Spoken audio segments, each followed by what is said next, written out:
Hey everyone, and welcome back. Today, we're jumping straight into a truly fascinating chapter of history for this explainer. We are unpacking a massive topic for your HSC history syllabus, colonialism and the Marathas. Specifically, we're going to look at how the Maratha Empire uniquely recognized the threat of European colonizers right from the jump and how they fiercely fought back. So grab your notebooks because getting a solid grip on this is going to give you a huge edge in your exam prep.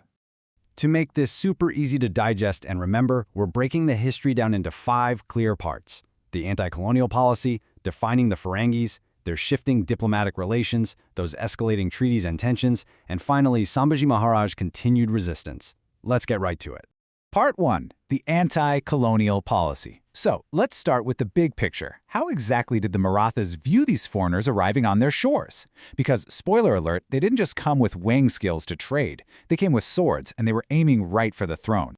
At the absolute center of this resistance was Chhatrapati Shivaji Maharaj, the visionary leader of the Maratha Empire. What you really need to nail down for your exams is that his foresight was basically unmatched by other Indian rulers at the time.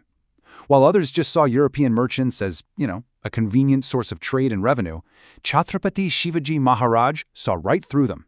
He uniquely anticipated their ulterior motives and recognized their infiltration tactics from day one.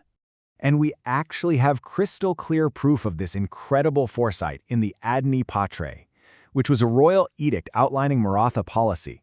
It explicitly warns that these European traders, whether they were Portuguese, British, Dutch, or Danish, were not just your common moneylenders. The edict calls them stubborn, noting that once they acquire a space, they literally never let go. And most importantly, it warns that their kings are desirous of grabbing land to rule the country. It's just a stark, incredibly accurate warning to keep them at arm's length.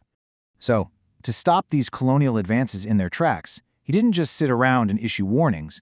He adopted a strong proactive policy of resistance. He took immediate strategic action. We're talking about building a formidable naval force, constructing massive sea forts to lock down the coastline, and strategically levying octroi, which is a type of tax, on the British salt trade to protect the local salt market. Honestly, it was just statecraft at its absolute finest. All right, moving on to part 2, defining the Ferengis. Before we get into the actual battles, we need to establish exactly who the Marathas were dealing with first on the coastline. Now, you'll definitely want to jot these terms down. It's a great trivia point that shows your examiners you really know your stuff.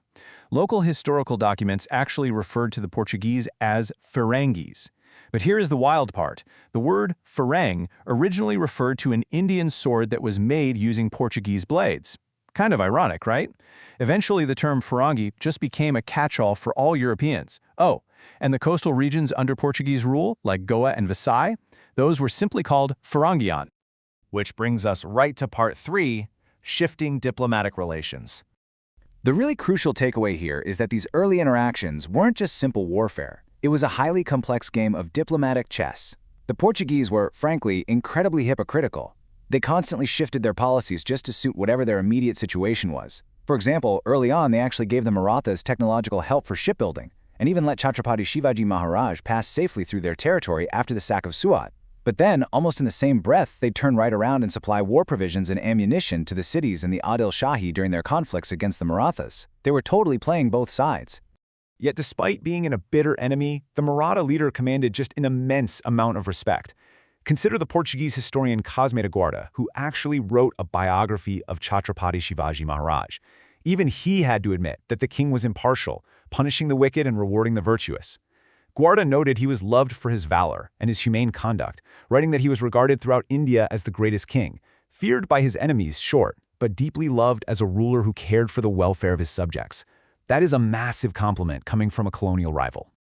All right, on to part 4, treaties and escalating tensions. Because, as you might guess, that shifting, two-faced diplomacy couldn't last forever.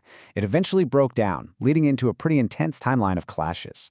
Keep this timeline handy for your prep because you can see exactly how fast things boiled over. In 1665, the Portuguese waylaid 13 Maratha ships on the Karnataka coast, though they quickly released them because they were terrified of the Maratha navy. Then, in 1667, Chhatrapati Shivaji Maharaj struck back by attacking the Bardesh region in northern Goa, where, amazingly, the locals actually welcomed him. By 1669, the Portuguese were right back to their old tricks, supplying the cities at Dandarjpuri. Finally, all this continuous friction forced everyone to the negotiating table in 1670. That treaty, signed on February 10, 1670, laid out some incredibly strict conditions to try and rein in the Portuguese. The agreement said that if either side plundered the other's ships, they had to pay proper compensation. Plus, the Portuguese had to give Maratha ships the exact same transit concessions they were giving the Mughals. Crucially, they were strictly forbidden from helping the cities against the Marathas and forbidden from building forts in the Ramnagar territory. But, writing a treaty is one thing. Actually enforcing it is a whole different ballgame. A massive dispute erupted almost immediately over a specific tax called chauthai. So chauthai was essentially a revenue collected from external territories that were protected by Maratha rulers, and it amounted to 1/4 of the total income. The Portuguese and Marathas totally clashed over collecting this chauthai in Ramnagar. The deadlock was so bad that even high-profile mediators like Patambra Shanevi and Javaji Shanevi literally couldn't resolve it. Because the Portuguese just completely ignored the treaty, continuing oppressive practices like forced religious conversions in Goa and pillaging trading ships, Chhatrapati Shivaji Maharaj decided it was time to humble them militarily. This tension culminated in a fierce battle, where the Marathas completely crushed the Portuguese at the siege of the Fonda Fort.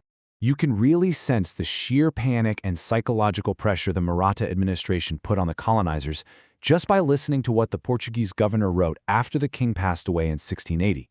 He noted, Chhatrapati Shivaji Maharaj was no doubt a mighty warrior, but his strategies against the enemy during the peaceful times were much more daunting. Now his death has relieved the Portuguese authorities from his terror. That right there shows absolute strategic dominance.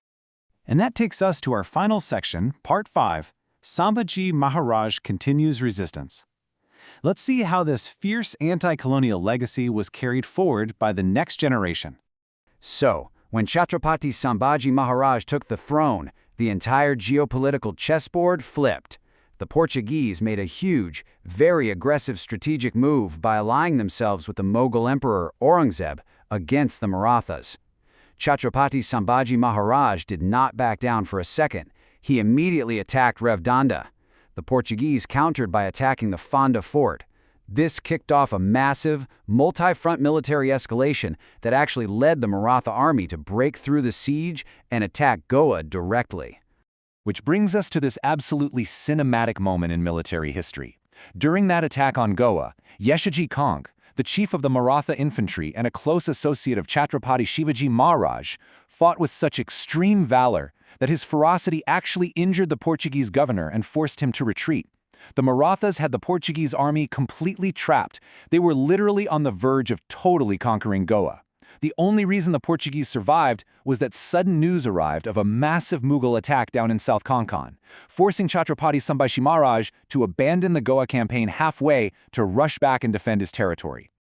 As we wrap up this explainer, I want to leave you with this massive what-if question to chew on for your exams. If other contemporary Indian rulers had shared this exact same foresight regarding those European traders who arrived with weighing scales, how might the entire history of the subcontinent have changed? Because as we've explored today, the Marathas were truly the only ones who saw the colonial threat for exactly what it was right from the start. All right, that's it for today. Keep this structure in mind for your HSC prep, and I'll catch you in the next explainer.